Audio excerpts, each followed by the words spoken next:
প্রিয় দর্শক মণ্ডলী, অবশেষে রুমিন ফারহানা সকলের মাঝে যে বক্তব্য দিয়েছেন, যা শুনে রীতিমতো চমকে গিয়েছে সকলেই।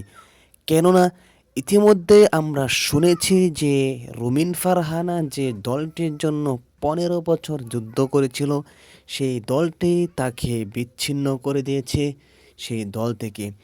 ইতিমধ্যে এই ভিডিওতে আপনারা দেখতে পারবেন যে বক্তব্য দেওয়ার কারণে রুমিন ফারহানার পক্ষে সকলে চলে গিয়েছে। প্রিয় দর্শক, তাহলে চলুন এমন কি কথা বলেছে রুমিন ফারহানা আমরা তার কাছ থেকে শুনে আসি। তার আগে ছোট্ট আপনি যদি আমাদের চ্যানেলে নতুন দর্শক হয়ে থাকেন তাহলে অবশ্যই চ্যানেলটিকে সাবস্ক্রাইব করে পাশে থাকা বেল আইকনটি অন করে দেবেন। প্রিয় দর্শক, তাহলে চলুন কথা না বাড়িয়ে একটি লাইক করে দেখতে থাকুন সম্পূর্ণ ভিডিওটি।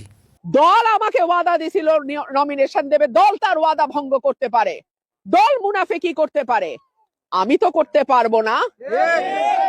এতটুকু ভয় পাবেন না। গত 15 বছর যখন নেতারা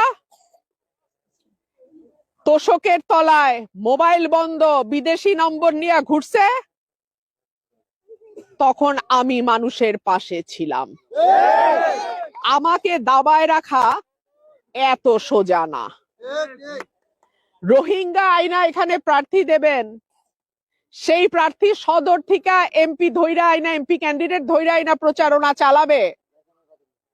হ্যাঁ, যেই লোক ওবায়দুল মুক্তাদিরের সঙ্গে থাইকা গত 15 বছর তার ব্যবসা বাণিজ্য সব চালায় গেছে, আর আমরা মাইর খাইছি, মামলা খাইছি, মানুষের পাশে থাইকা সংসদে গিয়া কথা বলছি, আর ওবায়দুল মুক্তাদিরের ভাইরাকে ভাড়া করে আইনা এখন নির্বাচনী প্রচারণা চালাবে।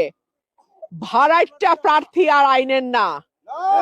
আপনাদের পূর্বপুরুষ, আপনাদের বাপ দাদা যেভাবে আমার বাবাকে ভোটে নির্বাচিত করেছিল, আপনাদের কাছে আমার অনুরোধ, আপনারাও সেইটাই করে আমাকে একটাবার সুযোগ দেবেন। আর আপনাদের যদি কোন রকম হুমকি ধমকি দেওয়ার সাহস কেউ করে, আমাকে জানাবেন, সারা বাংলাদেশে আমি খবর করার ব্যবস্থা করব। এতটুকু ভয় পাবেন না। গত 15 বছর যখন নেতারা তোষকের তলায় মোবাইল বন্ধ বিদেশি নম্বর নিয়ে ঘুরছে, তখন আমি মানুষের পাশে ছিলাম।